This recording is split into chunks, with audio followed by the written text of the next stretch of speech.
good afternoon, and good night, and welcome to the Amateur Otaku podcast. How is everybody doing out there? I'm Brandon Alvarado, the Scarlet Fan here, and as usual, I'm accompanied by the one, the only, the mad Doc Isak Wolf. What is up, man? Let's do this. Cracks, knuckles. I love how you bring onomatopoeias manga slides to life. Is that how this conversation is going to be? Every time you do a sound-related thing, you'll just say it? Cracks knuckles, breaks windshield, slams hand on the table.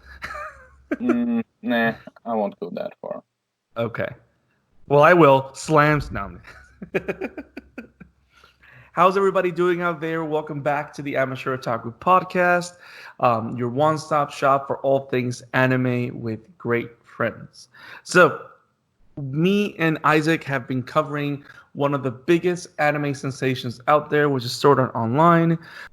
Between episode 4 and 5 of our current season 2, we have covered the entirety of Sword Art Online series 1, because that season is series 1. And with this, episode 7, we're about to start covering the Phantom Bullet arc, which is the first arc of Sword Art Online Series 2. I'm excited, Isaac. How excited are you? Rip and tear.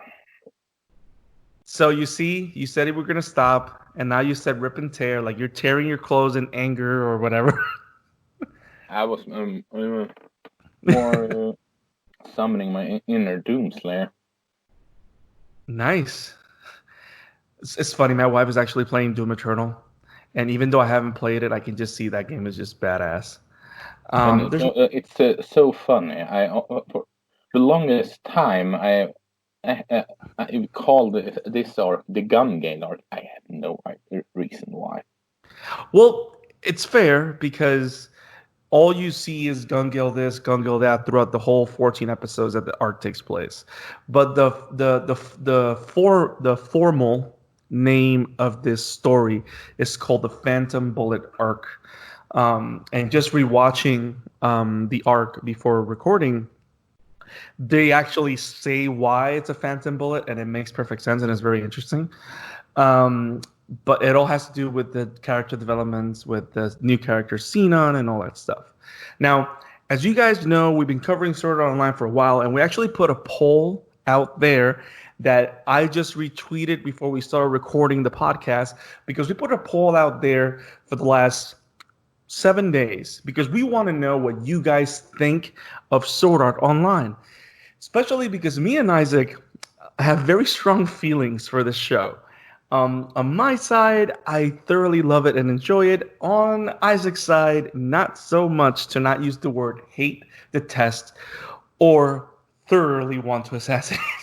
So we actually put a poll out there to see what you guys think. Are you guys Team Scarlet or are you guys Team Wolf? Scarlet... All I can say is that the poll is clearly rigged. No, don't say that. I don't have control over that, and I personally did put my vote in, but it's not rigged. Twitter has spoken, but keep in mind the poll is not over. There's still another day or two where where you guys can go to the poll and put your thoughts in. We really want to know what you think, or just use the hashtag. Even when the poll is over, if you learn the hashtag, if you do the hashtag Scarlet SAO, it means that you enjoy Sword Art Online. Or if you use the hashtag Wolf with 2 Fs, Wolf SAO means that you hated it.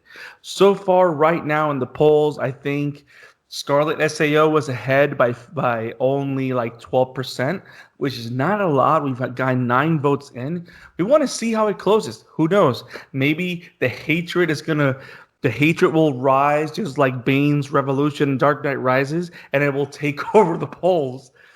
And the world will show me that I'm an idiot for loving this. But either way, it's not about you winning, Isaac. It's not about me losing. It's about... Like I said, the poll is rigged.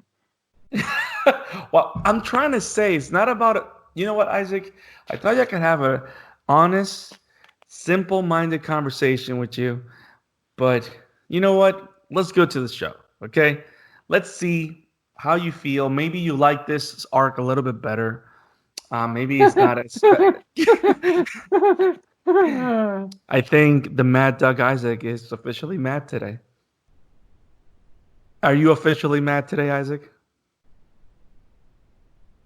Let's get this over with. Okay. So as usual, we'll start with a summary of the Phantom Bullet arc. But for real, okay. But for realsies, guys, we really want to know what you guys think. What you guys want really fuels our interest of what we cover. So we want to know what you guys think of Sword Art Online as a whole. Maybe if you guys don't like it that much, we'll take a break from covering the series and cover other stuff. But if you like it, we'll keep going until we get to Alicization, which is the final arc that they're covering in the anime right now. So let us know what you think, and that will fuel the content that we give you. We have other episodes that will be happening in between the Sword Art series, but depending on what you say is how quickly we'll cover the series. So please let us know through polls, let us know through the tweets and DMs. Now, without further ado, Isaac, let's start this. As usual, we'll start with a brief summary of what this arc covers and what it's about. And then we'll jump into the story and talk about what we thought about Sword Art Online Series 2. What we thought about Sword Art Online Series 2, the Phantom Bullet arc. 1 year after the events of Sword Art Online Series 1, the virtual reality multi-online RPG software known as The Seed has spawned an infinite number of worlds for players to explore. Kazuto and Asuna are finally beginning to look into the future, but their peace is cut short when Kazuto hears about a player that died in real life after being killed in a new gun-based world known as Gun Gale Online. Jumping into this new world of guns in search of answers, Kirito must face his demons from his time in SAO while forming new bonds with the elite sniper known as Sinon. Can Kirito face his past and win? Can he survive the world of bullets? This is Sword Art Online Series 2, the Phantom Bullet arc. So, for those that have heard the previous episodes or have seen the show, know that this arc or Series 2 of Sword Art Online takes place 1 year after the events of Series 1. And they're living life, all the characters are living life as normal. They're enjoying their time in the virtual world. They're enjoying their friendships. Kazuto and Asuna are planning their future. But then we find out that a player dies in real life in the same way, similar to the way people were dying in SAO. There's this character calling himself Death Gun that appears in this Call of Duty inspired world, I would say.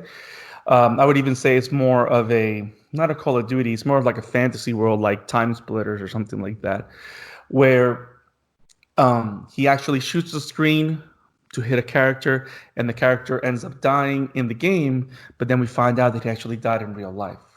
So in the fear of death in game being death in the real coming back to the world that they inhabit, Kirito goes into the world at behest of his friend from the government, Kikuoka, to find out if it's real that someone is killing people in the virtual and they're dying in the real. And it's literally him trying to find out how this is possible, getting used to this new world of guns, and bringing this new element of virtual reality gaming, which is really big. Like first-person shooters are big everywhere to the degree that companies like Treyarch and Activision live off first-person shooters mostly. Because, for example, Call of Duty has a brand new game every year and it sells millions. Battlefield has a new game every year and it sells millions. Like first-person shooters out there are not few and far between. There's multiple of them, and they always make tons of money because there's something about the idea of guns and defeating enemies and stuff like that appeals to a lot of people. And this particular game world takes inspiration of that, but it brings a lot of the magic of sword art into it and the way they level up and all that stuff. It's more of like, I would say that Gun Gale is more like a Destiny kind of thing, only that there's no magic, there's no unusual powers. it's all about skill, technique, and how you survive with a gun. But in this case, Kirito's a swordsman and he uses a sword. So, but yeah. So before we break down the characters and go further into the story, Kirito's trying to find out if it's real that they're killing people and stuff like that. And but what did you think, Isaac? Because I know you've told me for the longest time you have a lot to say. And if you can keep it in order with the story, that'd be awesome. But what did you think about this arc? I know you're not that hot about Sword Art in general, but this particular arc. I What were hate your it. thoughts? I hate it. I hate it. I hate it. It made me furious. I got. What's the word? Beside hated, frustrating. I got insulted as well. I felt genuinely insulted by this arc. Why is that? That's something we can. If I'm starting to talk about that, I will rant about the entire arc. Well, I mean, look at it this way. We're going to talk about the arc as we talk about what we thought of it. And if that's how you feel about it, let it drive it. Go. For those that aren't, I am not talking about it openly for everyone, but I suffer from PTSD. The reason I'm not going to get into, and this expert sniper has also PTSD. She has PTSD against guns to the point that she can't see a finger gun without getting a massive PTSD attack. Yet she can go into this virtual MMO, be one of the best players, talk about guns, ammos, and all that jazz like it's nothing. It's just pure bullshit, and I can't for the life of me at anything but furious about it, because for me, as something that suffers from it, as something that knows about PTSD, that comes off as he just looked up the TLDR version and he just, let's just give her some dramatic moment and just brush it off, not knowing how to handle it. It just made me. There were more. And before you say, it's because she knows that isn't real. At the end of the episode, arc, they even uses her PTSD as a reason for her to not being able to fight back. So the fact that she can just play it like it's nothing is just pure bullshit. That excuse doesn't work here. Fuck, I hate this arc. Now, and I'm gonna try, because you mentioned and we've talked about things that you've gone through and stuff like that, and because your argument is perfectly valid, especially as a person that can identify with some of the issues that these characters have. When you say it towards the end of the arc, are you talking about when they're being chased by Death Gun, or are you're talking about that scene in the buggy? Yeah. Okay. Now, I personally, I want to make it a fact here, because I want to be as transparent to fuel the conversation in a positive light, and I don't want to sound like I'm taking advantage of your situation or how you feel about this. But I've never been. I cannot say that I've been through an event that has triggered an anxiety attack or a post-traumatic stress response or anything like that. I cannot say that I've been through that. So I cannot even begin to imagine how a person feels when they go through that experience. I have been close to people that have gone through that, and I've seen their reactions. So I know it's something that's real. I know that it's something that's palpable. And I know that it is something that does affect people and sometimes even prevents them from having a normal life, because of how real the situation is. Now, You say that the idea of this viewing a virtual world is an excuse, and I can understand that. She throws out a line as in, "Oh, brush aside, it's not okay, because this is not a real world." So, she can magically play that game and just if it's so Well, real that she can see well, the that's what gun, she she'll says, see. right? And that's Sorry, what but she's sorry. But I know how PTSD works. From a personal standpoint, I have read about PTSD, so I can handle it better. And with how badly she has the PTSD, she wouldn't be able to play as good as she does. That is just he's using some form of something that people are a lot of people, myself included, suffering from daily, and just using from dramatic effect without even knowing the consequences about it. Fuck this author. well, let me ask you this. Let me ask you this. Nobody, nobody. So like nobody can estimate the power that you being immersed in a virtual reality can give a person. You should. You.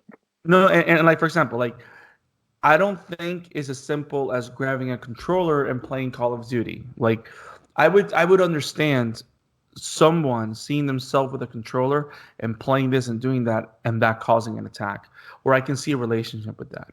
But the idea of the virtual world, which is what SAO has been trying to explore from the beginning, is the idea that when you're in that virtual world, you you are able to embrace a completely different identity where you can separate yourself from reality.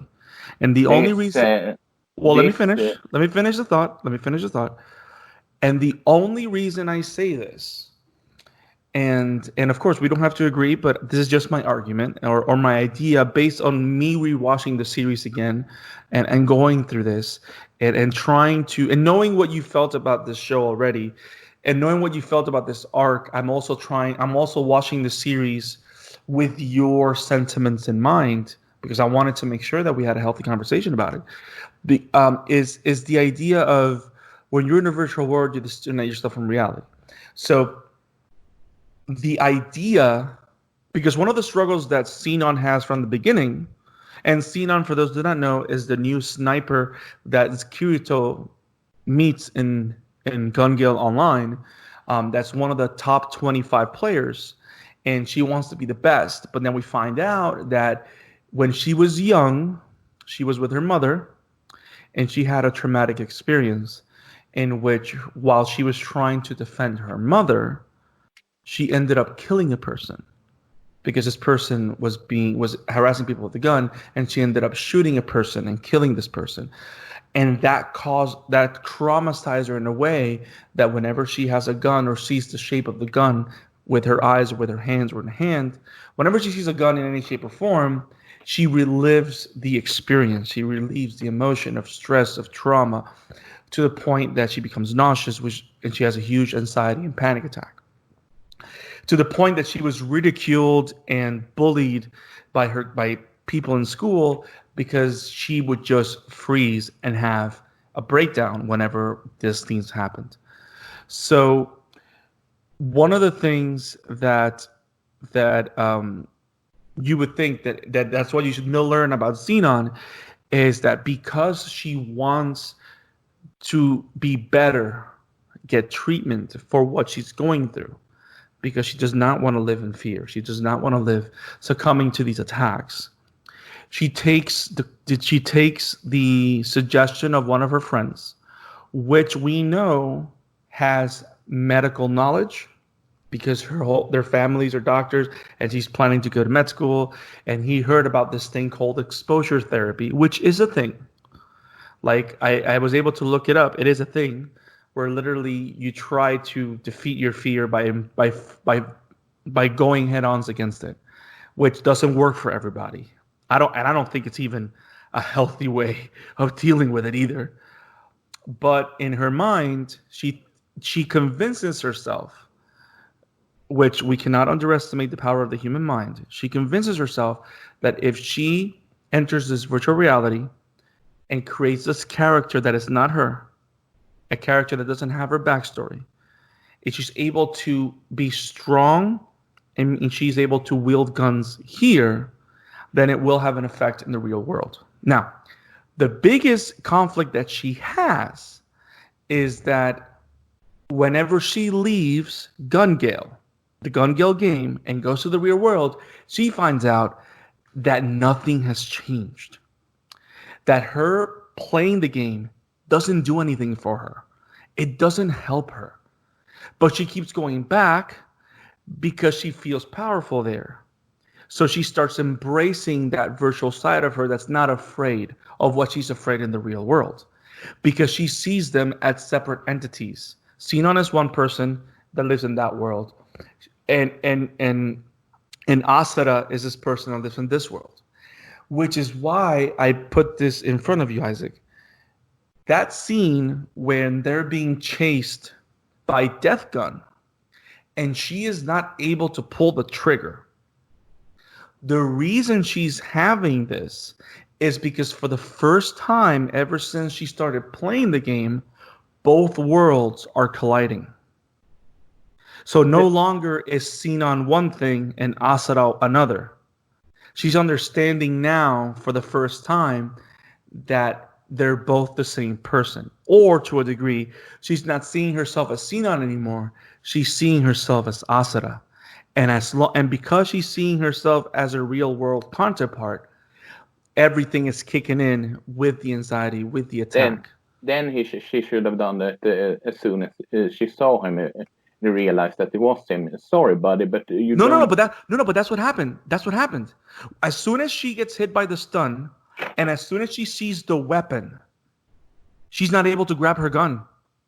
She lets it go.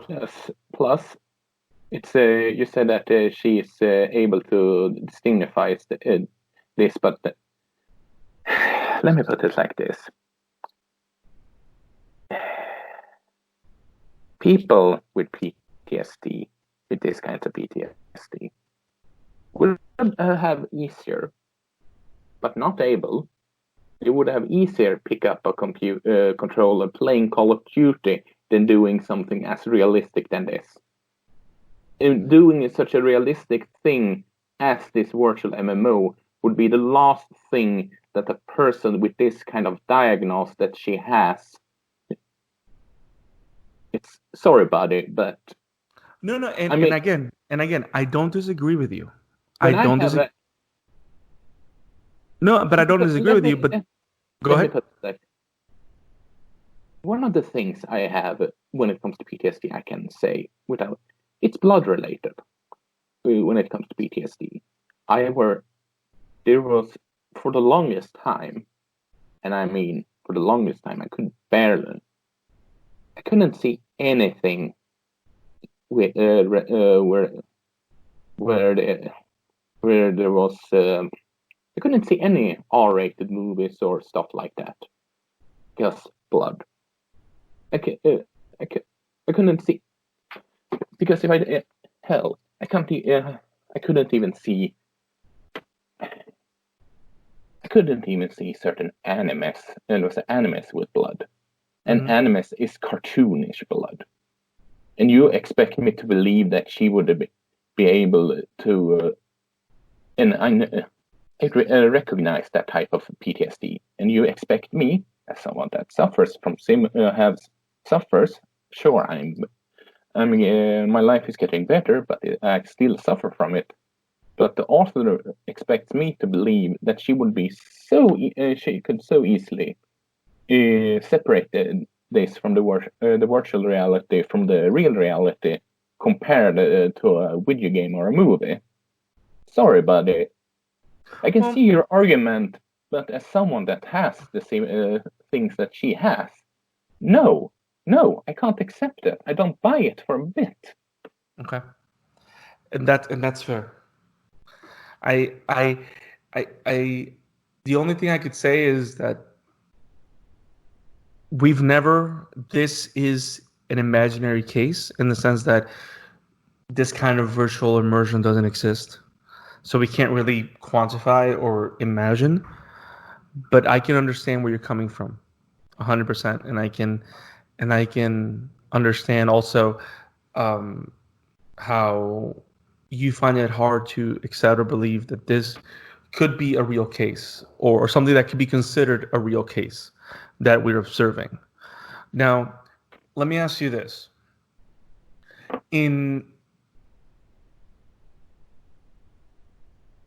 What is your stance with her becoming a gun enthusiast because she's trying to overcome her fear?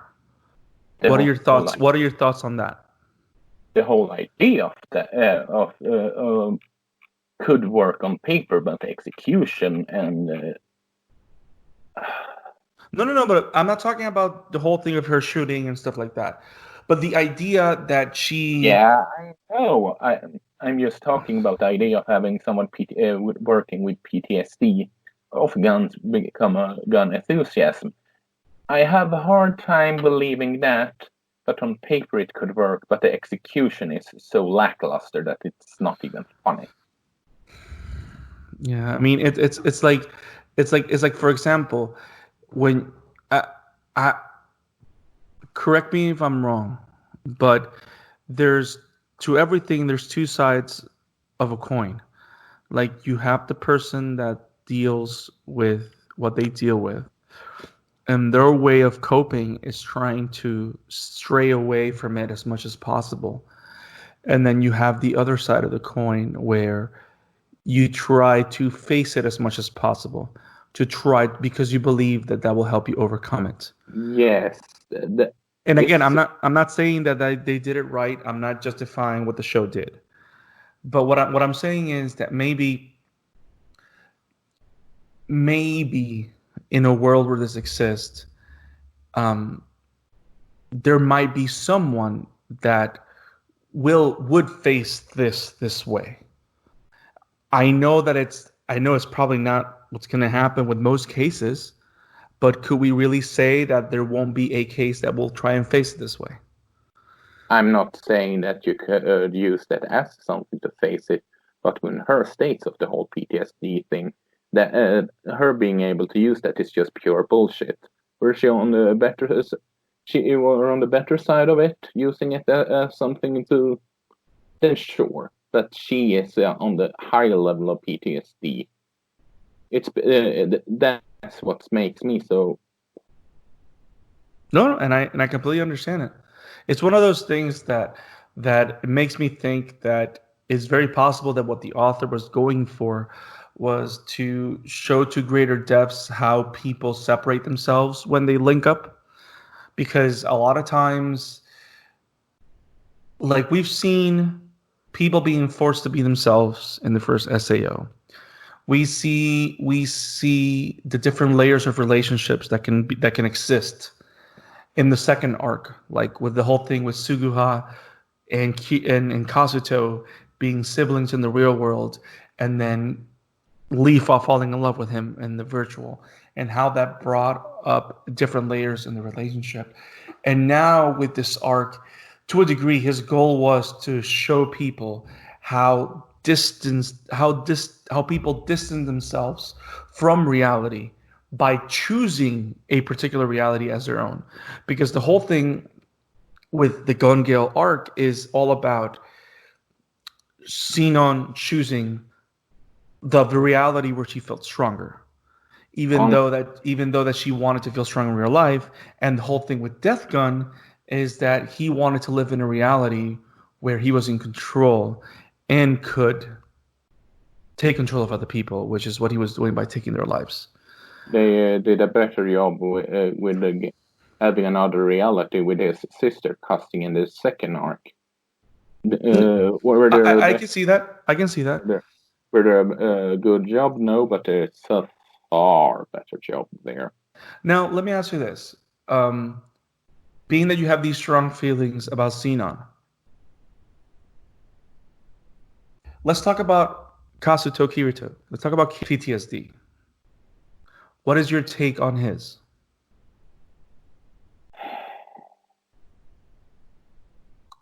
I should have put it. He doesn't have as big of a PTSD effect she has. It's clear because otherwise he wouldn't have played a virtual MMO from the get-go. I'm talking about Fairy Blangadanga game that I can't remember. Yeah, Alfheim. Alheim and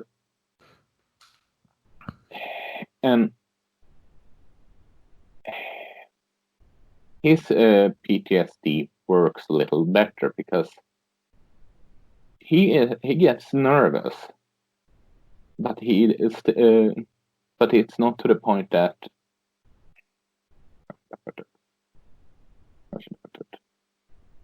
he gets nervous. It's clear that he gets nervous. He gets memory back, but he isn't on the same state as her, which is why it's more believable that he can face it all compared to her. Okay. In terms of how, do you get what I'm saying? I can see that. Like they're two different levels of the disorder to say. So they don't necessarily have to. It doesn't take as much as a toll on Kirito as it takes as much as a toll on her. Because everyone that suffers from PTSD doesn't have same level as PTSD. Right. Correct. So now I am gonna say this, something that's interesting to me, which is why these two characters are able to bond so quickly. And as someone that's been through loss, and on your end that you've been through what you've been through, there's something about when people come together that have been through similar experience that just brings people together, you know? Trauma brings people together, and that's something that's world known. Something that I found interesting on these two characters, at least from this angle, is that their trauma literally stems from the same place. And what I mean by that is it's all about them coming to terms with a decision that they made, with an action that they did. Because yes, the problem is that she can't hold guns, but the reason she can't hold guns is because she knows she killed someone. And she doesn't want to accept the fact that she killed someone. She doesn't want to she feels haunted by that. It's just like Kirito. Kirito had to make a decision, and all he sees himself as a murderer, which is why, to me, one of the best moments of the series is the conversation that he has with the nurse, because the nurse literally says, "Yes, you made a decision to kill people. You did kill people, and you're not supposed to forget the fact that you killed people. You want this pain, you want this nervous, you want this confusion to go away, but maybe it's there for a reason, and you just have to acknowledge that you did what you did. You have to live with it, but understand why you did what you did." Which in Kirito's case, he did it to save people. He did it to stop killing, to stop the killings that this guild, because the whole thing, and those that are following us, is that the whole death gun idea or concept or character is something that's traced back when we find out to the SAO first series, is that there was a guild in the SAO, in Sword Art Online, in Aincrad, which is the first arc of the game. There was a guild of players that were part of a murderous guild. There were red players. They're called PK, player killers, which in literal sense, even though SAO was a virtual world, because of what Akahiko Kayaba did, if you died in the virtual world in SAO, you died in the real because of the nerve gear. So these players would laugh and enjoy killing other players. So they were serial killers in the virtual world, and they knew that when they killed that person in the game, they were killing people in real life while they were in ICRAD. This guild was known as the Laughing Coffin. And that twist was so stupid, and it also just gave me an example of what I talked about in our first episode about how they could explore him getting level ups even more, because had we seen that arc, or quote unquote battle in the first, with them charging at the Laughing Coffin's base that he talked about in his monologue, that twist or something could have gotten more effect now, instead of just he saw a tattoo, because then we would have something. No, but that's the thing. We knew about the Laughing Coffin a long time ago. Yeah, I'm not talking about that. I'm talking about if we had seen a scene of them charging the whole stuff. That them charging their base is a prime example of what I said in the first. You mean you would have liked to see the battle against the Laughing Coffin in the SAO arc? You mean? Yeah, in Aincrad. It's a perfect example of what But, I mean, that they could have fleshed out that arc. You see level up a bit more, so they wouldn't go to the whole quote unquote Jesus con. And if we had that scene I can't agree with you, because here's the thing. The thing about the Laughing Coffin is that in the first arc, they were just there to show us how bad things can get in the game. Yes, but now the whole big thing about him being it would have been more. You see the whole thing about him going away, and he refused to hear his name. Right. Them doing a flashback to that when you had seen that in the first arc would have give that a much more dramatic effect than just. Oh, you mean like connecting the two arcs directly, as opposed to just connecting it with the tattoo of the coffin? Exactly.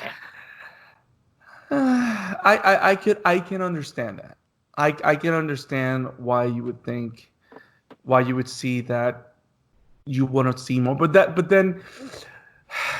the thing though, because with what what the goal was for that arc, that was hard to do, because if you make 2 episodes of the Laughing Coffin attack or whatever, then you're focusing on that particular guild as a chunk of the story. Like I said before, it's all about execution. No, I know, but I think that for what they were trying to do in the story, they showcased the Laughing Coffin enough that it makes sense for him to be connected in this arc. I don't honestly, it could have. They appeared in the idea of rep players is mentioned and explored multiple times. The Laughing Coffin itself appears in one episode, and one person that Kirito kills is part of the Laughing Coffin. Yeah. So all those things happened in the first arc. So why do we have to add a war with the Laughing Coffin as part of the story, just because we're planning on a future? You know what I mean? It doesn't make sense narratively. Because here's the thing: it's like anything. It makes sense narratively because you want to have some more dramatic reveal. But that's the thing. Laughing, coughing out of nowhere. He might as well be. But it's not out of nowhere. But it's not out of nowhere. It is out of nowhere because he just sees that tattoo randomly. He sees the tattoo randomly. Yes, but everybody that has followed the show from the beginning knows what that tattoo means. Yeah, I know. That tattoo has a meaning, and that's enough. You're misunderstanding me. If he don't, that might as well be just a random person that was inspired by by the Laughing Stock, or never heard it, and was his own psychopath, and just going on his own. He didn't. If they didn't, it just felt like he pushed him to be a Laughing Stock coughing member just for the sake of having some random throwback to the first arc instead of so So the what way you're they saying is that your issue is the fact that it's connected to the first arc, not and because you would have preferred him to be its own villain. yeah it could just Okay, have been an okay, villain. but you see, but here's the thing though, and but here's why that would be a problem. Because whether or not the execution with the exploration of PTSD was well or not, okay, a lot of times the best stories or interaction that you have with characters is because these characters have a common thread with each other. So if the common thread between the three main characters of the arc, which are Sinon, Kirito, and Death Gun, if the main thread between Kirito and Sinon is their PTSD, their trauma, then what would make sense is to bring Death Gun into the fold for the same thing. And what better way to introduce him to the trauma with the fact that he was in SAO? Once he came out of SAO, he literally did not come back at all because he wanted the virtual to be his own reality. So the way that he's expressing the trauma of SAO is by wanting to go back to the virtual and kill people. So all the characters are all connected They because of didn't. their trauma. They could just have it just needs if he wants to have the connected trauma, he could just might as well have the two protagonists being connected. He didn't need have the antagonist be connected with them. No, but that's how you. But that's how you can. But that's how you give. That's how you give Kirito's story an actual stake in the matter. No, he just need to overcome a villain that tries to kill him, and he must relive his nightmares. That's a story in No, but you see, itself. but the only reason he's reliving the nightmares and reliving his trauma is because of the fact that he was a Laughing Coffin member. If he That doesn't see if he doesn't see the fact that he was a member of the Laughing Coffin, he doesn't remember what he did. He doesn't think because that's the whole he thing. he He's should the kind of remember person. just he just should remember the fact that this guy is out killing people. I should that should trigger some memories. When you have something like that, it doesn't need to be a laughing coffin unless he wanted to have it build up from earlier.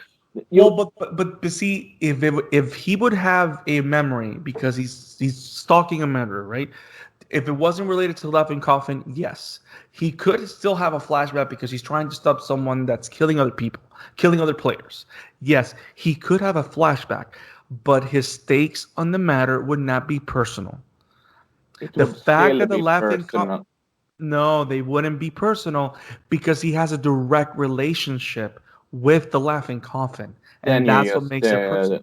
then you just then you just confirms me why confirms for me why they should have built it up instead of just taking that shit out of nowhere. But that's the thing; it doesn't come out of nowhere. It comes out of nowhere because because he sees because suddenly he reveals a tattoo.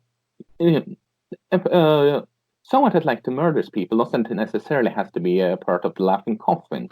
No, There's no, and I agree with you. But here's the thing: and here's the other thread. We're talking about the fact that he is an SAO survivor, still and doesn't need to have not no, no, to no, no. be But that not only way. that, an SAO survivor that one was part of the Laughing Coffin in SAO. Number two, doesn't want to live in the real world. He wants to live in the virtual world. And number three, he wants to kill people just like he did before. He wants to relive the experience of being part of the Laughing Coffin. That's his whole MO.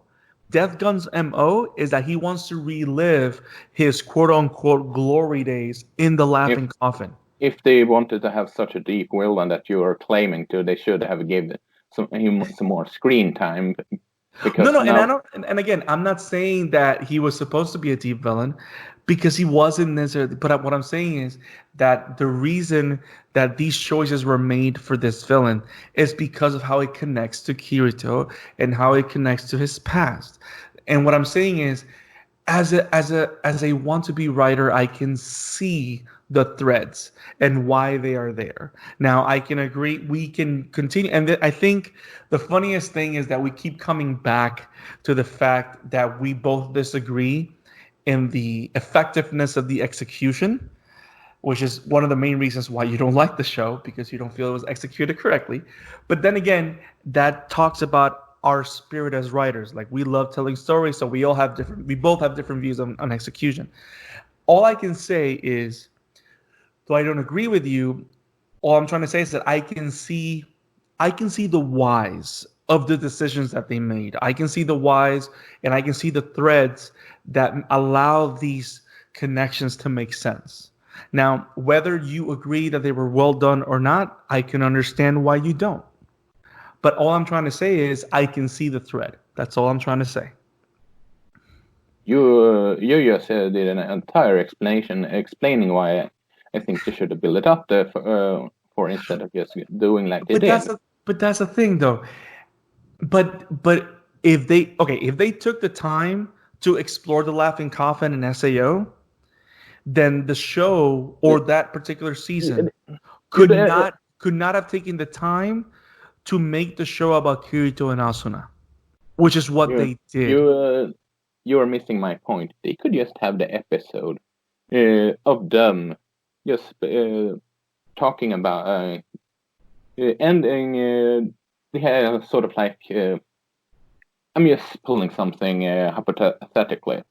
Mm-hmm. When they ended the episode of him joining the guild, Kirito, they talk about how they are going to raid the Laughing Coffin Guild tomorrow or something like that. The next episode, they are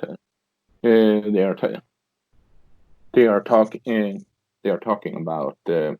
Then next episode, they show an entire episode about that raid. He mentioned in the flashback, right. And then that Laughing Coffin member that we are talking that says the whole thing about, do you want to hear my name?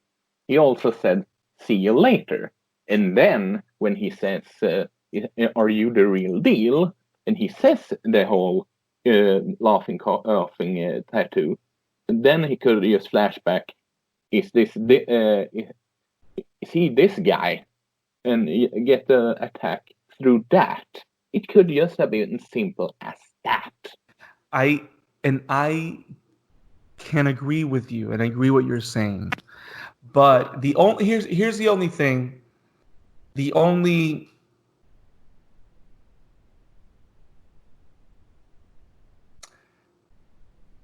Here's where I'm at. The first arc of SAO, right, is about understanding how the virtual world works and about the different dangers that they had to face. So you have an episode about murders. You have an episode about rip players. You have an episode about people following false ideals. You have an episode of where you start noticing about love, about being able to live a real life in the virtual world, about fighting for what matters. And this could be a episode about how the guild works. No, right. But that's the thing. You already have that with the Knights of the Blood Oath. With the Knights of the Blood Oath, and you have that with the Laughing Coffin member that tries to kill Kirito. Like, you have those little things here and there. So all I'm trying to say is, it wouldn't be if the manga and if the anime was designed so they would spend more time inside SAO and Aincrad, I can totally see them dedicating an arc or a couple of episodes to this raid. They only needed one episode. That's the issue. No, but the thing is this: keep this in mind also. In the manga, what they adapted was because he had one goal in mind, was to show the relationship develop between Kirito and Asuna, and then beating the game, and then going further to Offheim. Doing this can work. They simply decided not to do it. But just because they decided not to do it, it doesn't take away from what we see in Gun Gale in the Phantom Bullet arc. Because here's the thing. All the breadcrumbs, look, great sequels are built on breadcrumbs, on ideas. And I wouldn't say there's any breadcrumbs to indicating that he that Well, of that course, comes from the no. But that's the thing. You don't need breadcrumbs to establish a character. You need breadcrumbs to inspire or to state an idea. And here's the thing. The idea is the idea of player killers and murderers in virtual world. That's the idea. That's what the Laughing Coffin represents. And those that saw SAO know that that's what the Laughing Coffin represents. As soon as they see a Laughing Coffin, all they see is a murderer and someone that kills players, and that knows that when they kill players, they kill them in the real. That idea is what they sowed.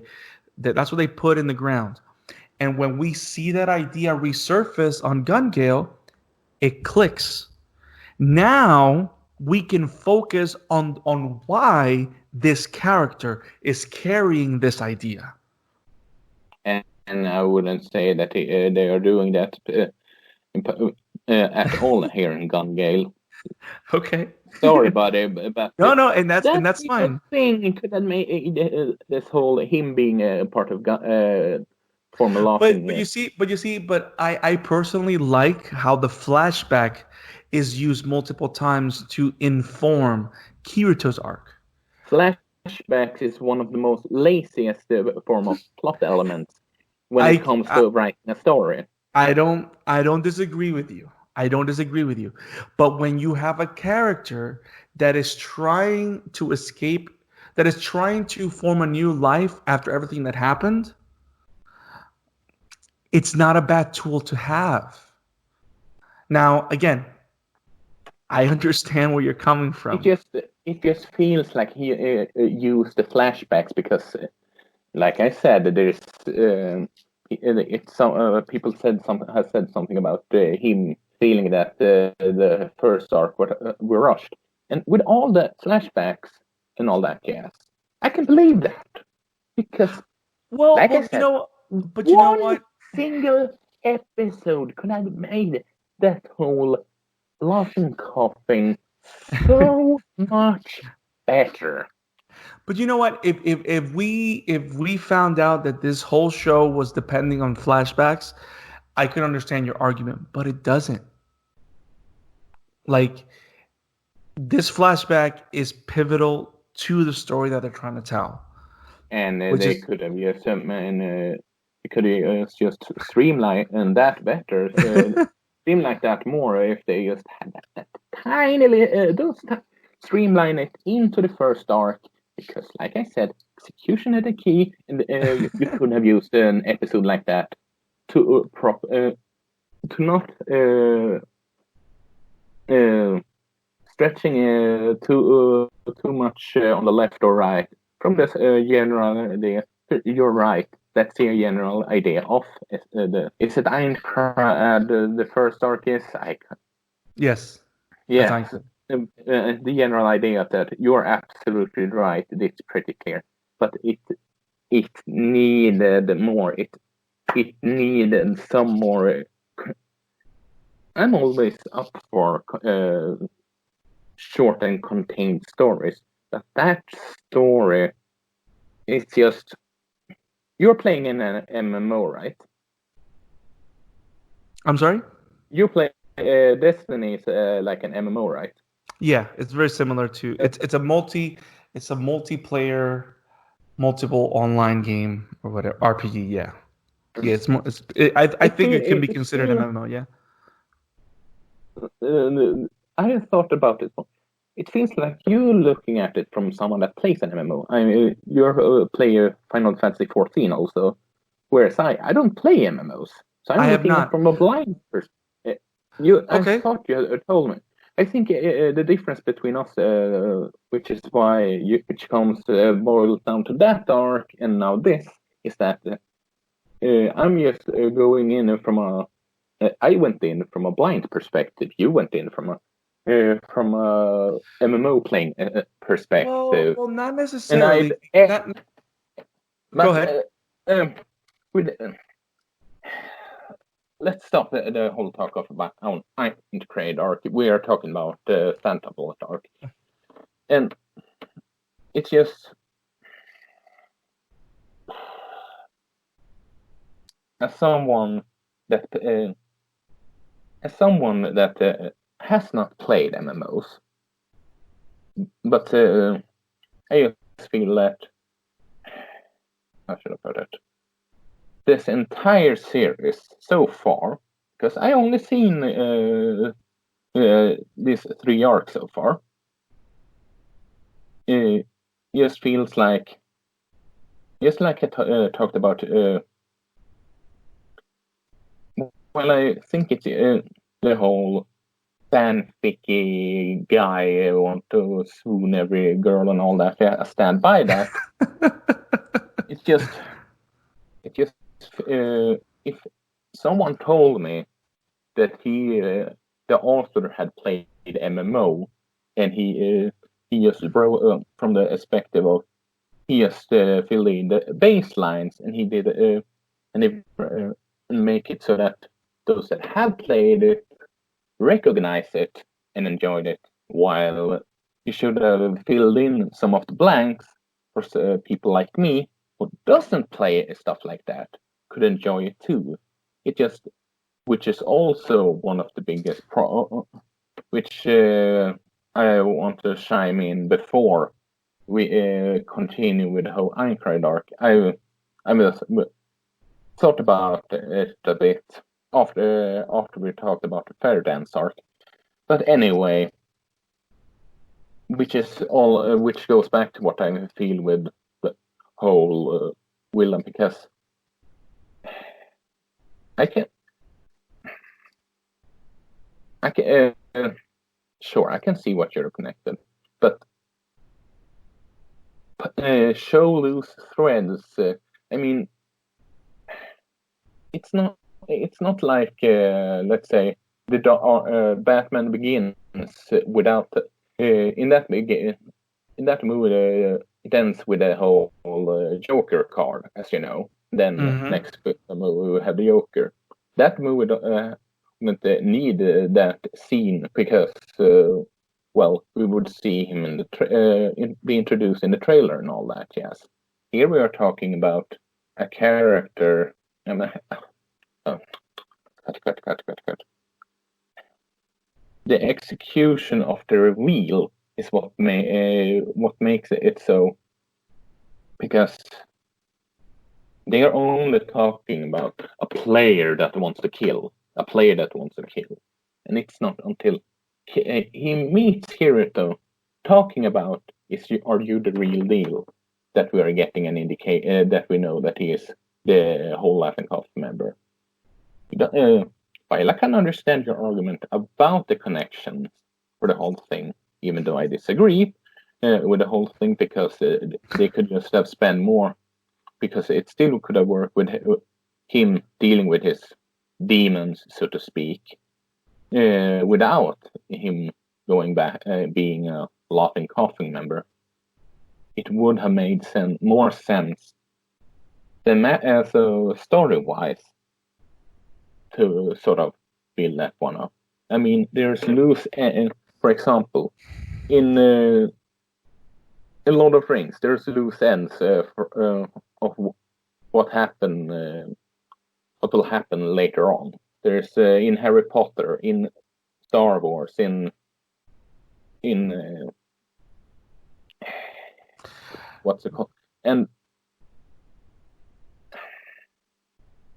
maybe it's just I don't know why, but just having that scene going, oh, he's a Laughing Coughing member, it's just okay. And why doesn't he need that? You haven't said it. There's But many other.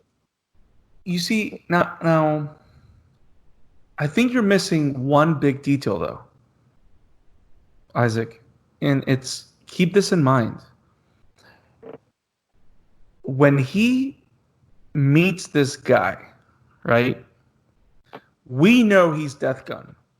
Yeah. Kirito doesn't. And when he sees the laughing coffin tattoo, he doesn't think this guy is Death Gun. All he does is relive his trauma about killing people. He does not link Death Gun to that guy at all. By the time that he gets to the Bullet of Bullets tournament, he still doesn't know who Death Gun is. It's not till Death Gun kills Pale Rider that he reacts and understands that that guy is Death Gun. He gets an attack on his own after his first confrontation. So No, but he doesn't get attacked. He doesn't get attacked by Death Gun though. He doesn't. It's against a mental attack. No. Okay, yes, he does. But he gets a mental attack, but it's not related to Death Gun the villain. It's It is ice. No, it's not. It's ice. No, it's not. No, it's not. It's not related to Death Gun. Trust me, it's not. I just watched the series. When he starts getting the mental panics, it's because he sees the laughing coffin, but he's not connecting the laughing coffin to the villain. He's connecting the laughing coffin to his trauma. It's not till later on when he sees Death Gun or Sturban, whatever the name he has, kill the player and the player get disconnected, that he starts making the connections between Laughing Coffin and the villain. And you could just have him getting that breakdown of and realize Death Gun is real through him seeing him killing someone. If you didn't need to have a laughing coffin. You could have just and you're 100% right. It just so happens, and here's the last thing I wanna bring forward in regards to connections. You can the last piece of the puzzle to me is the fact that you're 100% right. None of these things need to be connected one on another. But in the best of his ability, I would say, the author said, let's go ahead and make sure that there's a connection between everybody. So they see this, Kirito sees this character that the audience knows that he's Death Gun. The audience knows that he's the villain. Kirito doesn't know. He entered Gun Gale to try to discover the mystery behind this PK killer, right? So he encounters this guy, and this guy is questioning him. Are you the real deal? And it's like, wait a minute. Does he know who I am? Is he an SAO survivor? Is this guy for real? Why? What's going on?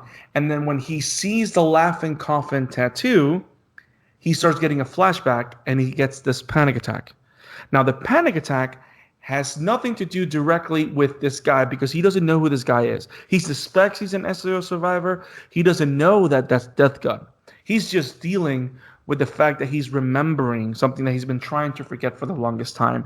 And it's the fact that he killed 3 people in SAO. And he did it to save people, doesn't matter, but he killed 3 people, right? So he's not connecting that. We as an audience are connecting the dots because we know he's Death Gun. Now we know he's Laughing Coffin. So as an audience member, holy crap, this villain is connected to Kirito's past. But Kirito doesn't know that connection. Which just goes back to what I'm saying with it would have been a more thematic worked thematically better if they had built them up and used that flashback as an episode, the Einstein arc. Well, let's agree to disagree. Fair? Yeah. Like we've done. I mean, that's all we've been doing for our coverage of Sword Art Online. We've just been agreeing to disagree. But I'm gonna say this: we both have very good arguments. We both have. I like the fact that we're both on our own camp, throwing everything out there. and we both have really strong arguments. So I think that's what makes it a conversation, Isaac. Damn it, Isaac, this is good. Now, did you hate every single thing about this arc? Didn't you at least like the lightsaber? Come on, man. Tell me, throw me a bone here. Did you at least like the Dodge Slaver? What was it I wrote with my notes? It's about 20 pages long. Wait, you got 20 pages on how much you love the lightsaber? Of the entire arc. Well, you're gonna post the essay on Woban, right? I can do that if you want. I can imagine, because you curse so much, everything's just redacted, just in black. This is what I quick wrote. Of course, he have a sword in a gun-based game. This way, the author can give him a Deus Ex Machina and give him even easier to get through this game. Hey, all his stats converted over, because when the seed allows you to convert your characters over. Hey, it just felt like, couldn't he just because we saw him have troubling doing guns. This is also goes back to what I'm talking about with essay in Eintracht again. I'm sorry, people, about going back to that, but it just felt like him is okay. I just want to plow through this quickly. Let him allow him to get the sword ASAP, so I don't need to do some. Kirito learns how to use the gun there, which could be used in some other arc. I don't know how the arcs are later down the line for some upcoming RPG. Well, there's an arc where he becomes a transformer, and no, there isn't. There isn't. For some, honestly, this series is so ridiculous that I could have believed that. Oh, Isaac, that's mean. That's just mean, dude. Optimus Kirito. Don't insult Optimus Prime here. Okay. Megatron Death Gun. Okay, so let's move away from. We got to talk about Transformers sometime, but let's move away from this. So we're still firm in the fact that I liked the story. I enjoyed what I saw. You hated. We both shared our opinions, our thoughts. Let me put it like this: I would, if it weren't for the PTSD, I would probably be annoyed and not like it. It's just because of the handling of her PTSD that I downright hate this arc. Okay. It's now. Do you agree that the animation was a lot better? The action was a lot more fluid on this arc. The animation was a lot better, but that doesn't mean I was invested. No. But what I'm trying to say is that the animation and the action gets a lot better as we move on, because everything going on in realization is amazing. In terms of animation, I'm not I'm speaking technical and not in all that. Yeah. Sure, it's better. Does it mean that it's good in terms of it just? But for me, it's just white noise. Because the most important thing that you go for is not doing it for you. Yeah. That's fair.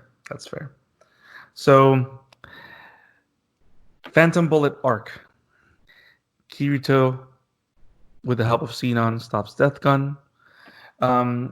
What did you think about the reveal that Death Gun was a group of 3 people, and the way they were killing people was by drugging the players and invading their houses, and how this informs what we see, because we see stories come out from China and Japan where people die because they've been playing a virtual game. They've been playing an MMO for 24 hours and they've not eaten.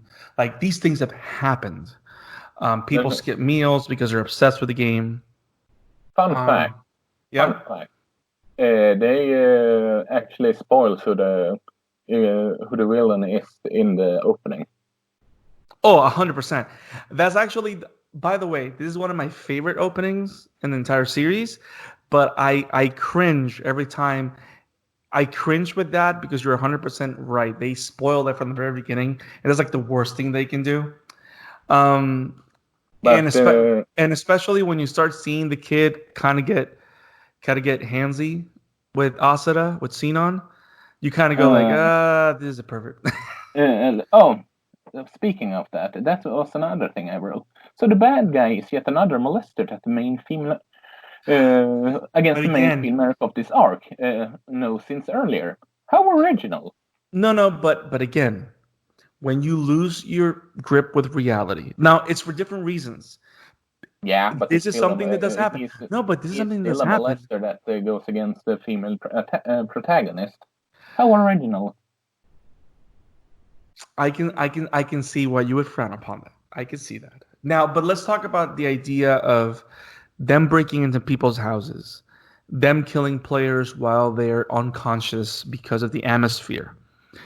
Um, this is something that can happen. It is a perfectly believable plot. It's not something outlandish. It's not. I like how they went for a simple, grounded explanation for the murders with the virtual element. Does that make sense? I don't know how this is grounded, but Well, sure. no. Well, because, for example, a lot of teenagers live alone.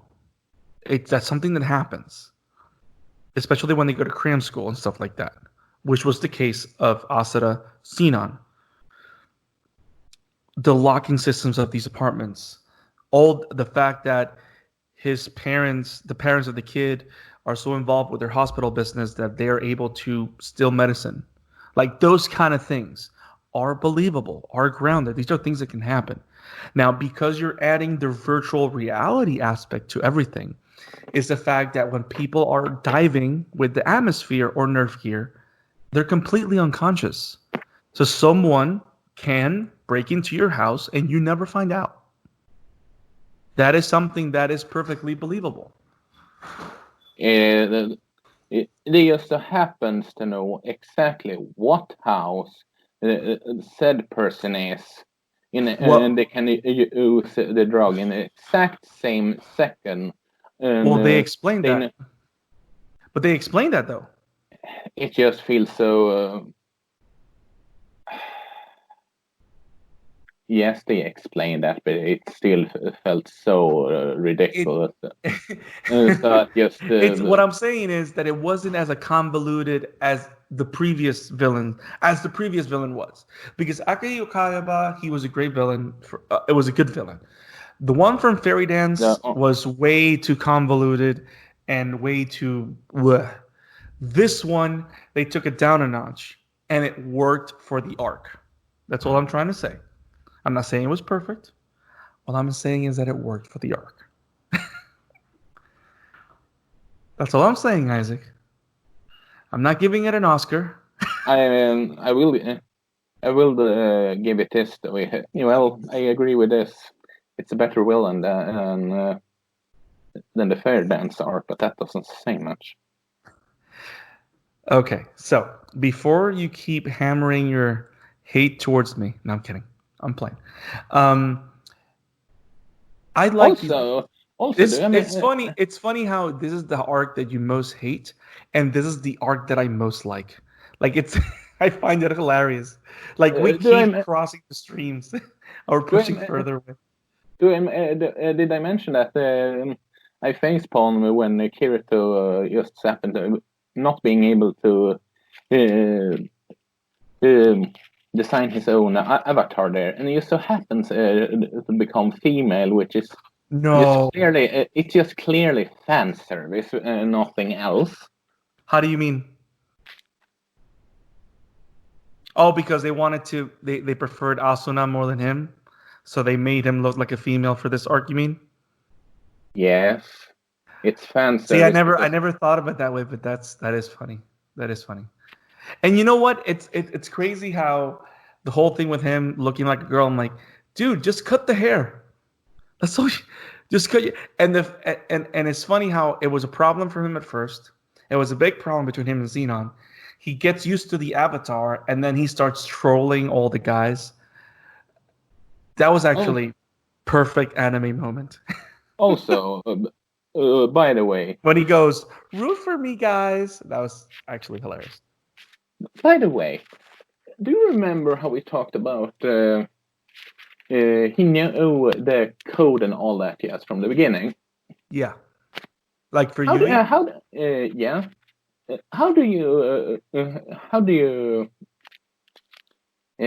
you explain and defend him being able to do that extremely hard and difficult minigame with a Western cowboy that even the experienced player there in Gale weren't able to play, but he just suddenly get a brief Well, explanation and he can just without breaking a sweat be able to do so, well, because that just came off as just another oh, let Jesus can get his sword right on cue so no, he no. can Well, remember.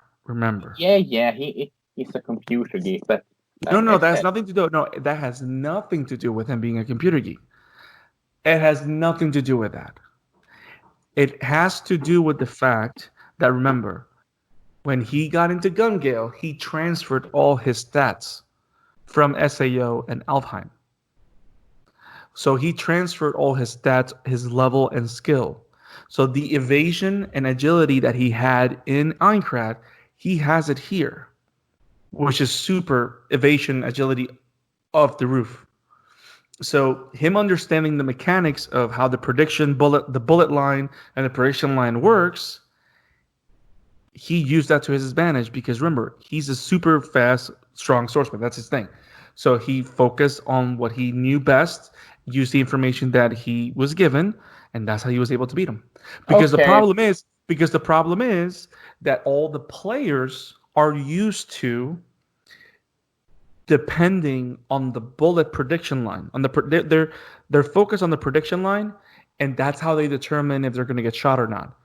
Kirito, as a swordsman, he's used to looking at the movements of the other players to be able to dodge and be able to use. So, with a combination of that understanding with the bullet line, he was able to, quote unquote, that's why he says that he was able to predict the prediction line. okay, I give you that one. He treated it as a sword battle instead of treating it as he played with Ironcrad's rules, and that's how he won. Okay, I give you that one. I can give. Yes, I won one. I won one argument. So You know what's funny? I'm celebrating that I won one argument, and then suddenly tomorrow I lost the poll by 50%. You imagine? I would love that. Oh, thank you.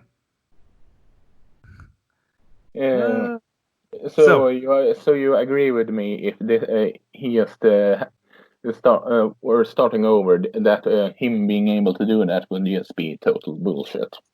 yeah. If he was starting from scratch, 100%, that wouldn't make any sense. But one of the things that he said, like, and not only that, this is how good of a player he is. And now I'm just talking nonsense, but when he when he saved Asuna and the seed was introduced to computers and all the different worlds started appearing, when he went back to Alfheim, he lost all the stats that he had. He started from scratch. So at the end of series 1, he started from scratch, but he was right back up to the level because throughout that year that's in between both series, he got back to be as strong as he was because he started from scratch with everybody else. And those stats that are still up through the roof, those are the ones that he transferred from the Alfheim game to Gun Gale. But yes, which is why, for example, because of that same evasion and skill, that's why he's able to block the bullets the way he does with the photon saber. So it all connects, bro. It all connects. But yes, anything else that you want to share, my friend? Oh, um, Why not go off? I think we have a couple of minutes for it, since I don't think we got any questions. So I'm checking Twitter right so now. we don't have any question. So I'm gonna say Mm. this. Let's say if you have anything else you want to add, I think we have time for one more fiery argument. The whole thing is that they can't do anything else but do exposition dumps in pub scenes. That's just a lazy way to writing. Yeah, And I can agree with. See, I can give you that one. I'll give you that one. And especially when we have the whole comment of you already knew that, didn't you? It's just no. Why didn't he? Why didn't he tell him that all that instead of have Kirito talk that? It was just like starting off a conversation with, as you already know. I mean, right. It's one of those things. Yeah, it's one of those things that I gotta give it to you. It is like the whole thing, the whole conversations in the pubs that happen while Kirito is in Gun Gale. The only purpose for that is to give the other characters something to do. Also, I have two other things. Oh boy! And one thing, it's the annoying, or should I say maybe three things. They are the females are okay. Now, what's a more PG or G? Oh, Joe, don't worry. You've been cursing as a sailor for the last hour. Don't worry about it. Keep going. Okay. The girls are constantly jerking off Kirito mentally. Whoa. What do you mean? Because they're talking about how awesome he is, how cool he is, how awesome he is. When he is in the battle, I don't remember who said it, but maybe he lays low until there's no more, not many challenger left. And they're oh, Kirito isn't like that. He's too fast. He breaks them down one by one. Blah, blah, blah. And I'm just... Also, okay. Damn. Okay. What else you got? Also, the whole fan service thing. Yes, showing her off with her clothes like that, and when they're dress up for the battle. I mean, come on. And also, but okay, but also, that particular moment, though it was 100% fan service, and I agree with you.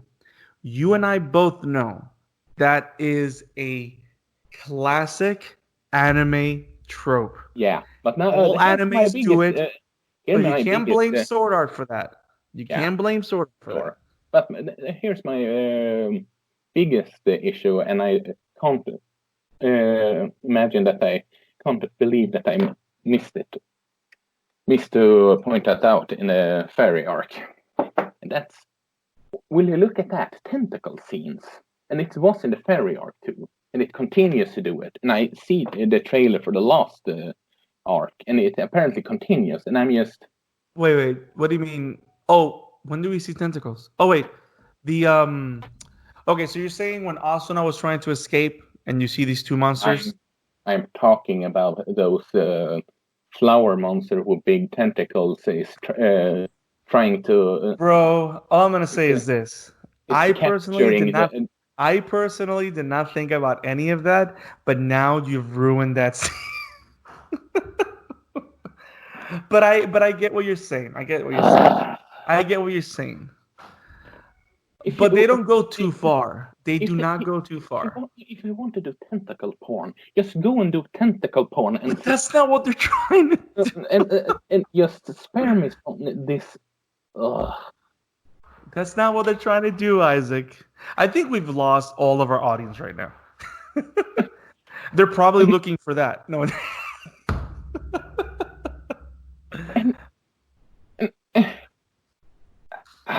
No, I get it. I'm not justifying it, but I think that's taking it a bit too far. Because I can say that there are moments where they border certain things, but they don't go that far. Like you And really have to want to see that to envision that.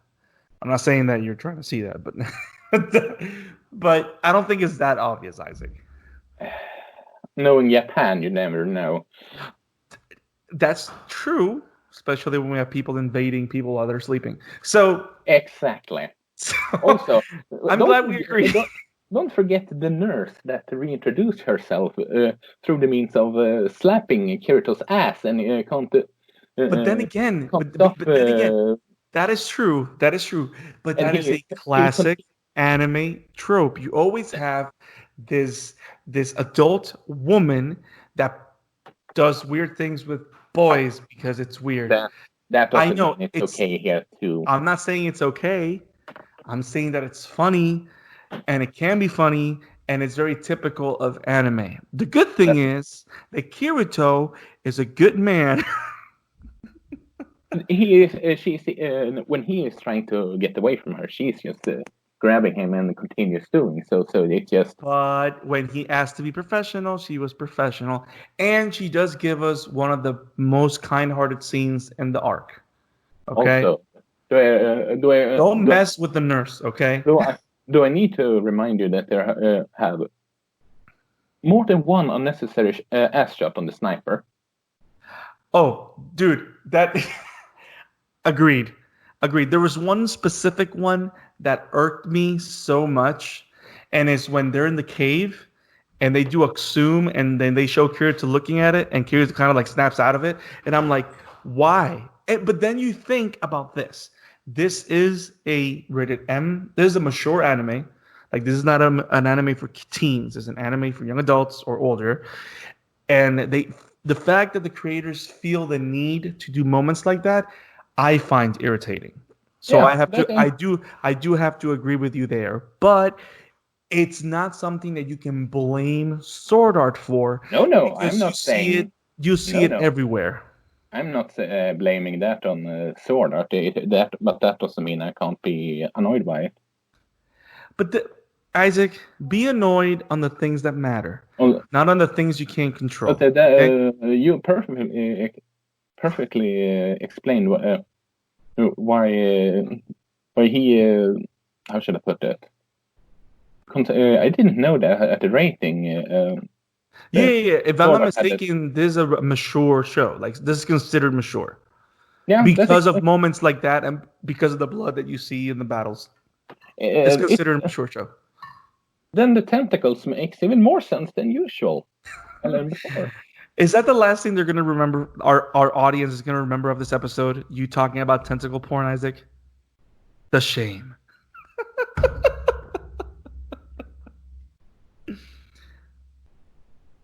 Also, here's one of my biggest gripes. Also. Oh, I thought you haven't given us the biggest one. Please go ahead. One of the biggest one was the PTSD one. Okay. Yeah. If, and I say if, there was so important that he would check out the whole thing about Death Gun, he would, and the government asked him about it. Why don't does they seem him unable to contact him, or he report to them? Considering he is only going there because the government asked him to do so, not because he go there by his own. And they're being shocked when they see Kirito fighting Death Gun because they're adopted virtual fairy just suddenly monitoring the battle. Remember, Kirito didn't tell anyone. That's the thing. Kirito only said it to Asuna, but he didn't tell Asuna why he was going. So nobody knew why he left Alfheim. He was asked from that. No. Yes, he was asked in private. And after he was asked, he never told anyone why he was going. And yes, but that's not my point. We could. Because here's the thing. They didn't know about Death Gun. They didn't know that he was chasing Death Gun. They didn't know how serious the death gun situation was until they saw Kirito fighting him. That's the whole point. That none of them knew. If that's the point. If it was so important of him, for example, the whole laughing coffin. Oh, you mean like if it was so important for it to be a secret? Yeah. Why don't he contact him? Hey, I believe that this might be. There could be some truth to it because we have a. I gotcha. There's no debriefing that happens in between. Yeah. When he I gotcha. Well, the other thing is this though. Keep in mind, this whole arc takes place in 2 days. The first time he dives, he starts the preliminaries, but he doesn't find out who Death Gun is. It's not till day 2 that while he's in the tournament that he finds out who Death Gun is. And because he's in the tournament, he cannot communicate with anyone outside. Didn't you get the knowledge about the laughing coffin? No, he got knowledge of the laughing coffin, but he had not made the connection. Day one. Yes, but he did not. Then you could just see him send a message. Hey, there is a laughing coffin member here in the gun game. No, but he didn't make the connection that the laughing coffin had anything to do with Death Gun. He made a big deal about there is a laughing coffin member there. That should be worth. I agree with you. But that's the story reason, because the laughing coffin meant something to him personally. Yeah, he didn't make any connection between the laughing coffin and his mission. That's what happened. And but I get what you're saying. Like in a different scenario, you would think that he would, whatever he sees that's related to murder, he would scream and say something. I 100% agree. But from a story standpoint, that's why it doesn't happen though. It doesn't happen because he doesn't make the connection. Yeah, but until later on. He doesn't have to make a connection. That that director made his homework. He knows about laughing stock, and he should. And having knowledge of a laughing stock member being a part of that should be important knowledge to him. But one of the things that he says is that just knowing you can't figure out who is part of a guild. You have to know the person's name, and he didn't have the person's name. Yeah, but they didn't know there was a laughing coffin member there. No. But that's something that Kikuoka says when he meets Asuna and all the guys in the bar. He says that just knowing that he was part of the laughing coffin wasn't enough information for him to trace who the person is. That's what I'm trying to say. Then yes, it would have been an interesting scene for them to have that conversation with Kirito, but that wouldn't have been enough information to track down who the villain was, who Death Gun was. Also, that their little fairy could just magically connect the TV so they could see the fight, and all. It was just Deus Ex Machina. Well, See, Isaac, I couldn't have amazing arguments if you weren't here. But I got you. Now, Isaac, I want you to get it all out. Do you have anything else you want to add? Let me check your dissertation. Hey, but you gotta admit, I've had an answer for everything you've said. So I think we're in firm ground, my friend.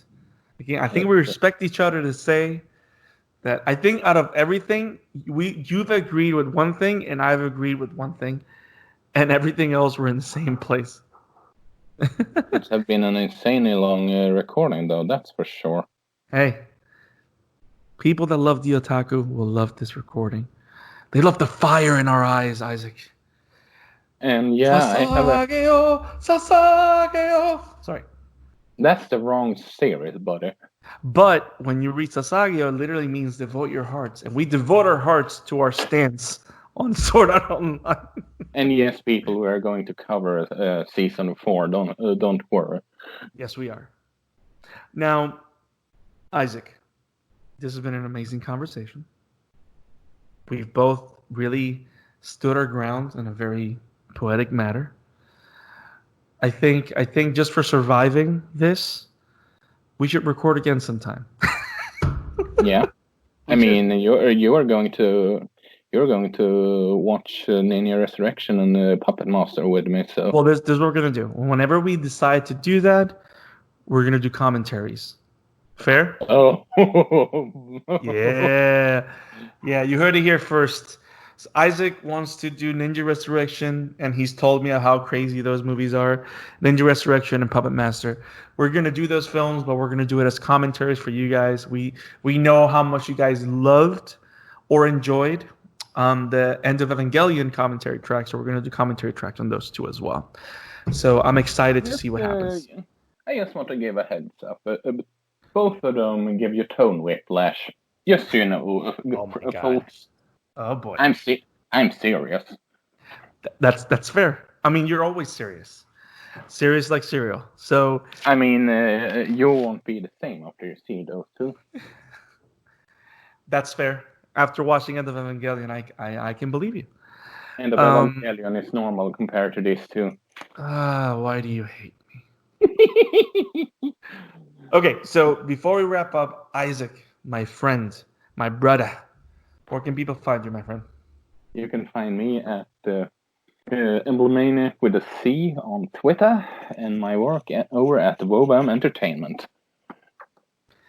And you can find me on Twitter at the Scarlet Fan 52. That is at the Scarlet Fan 52.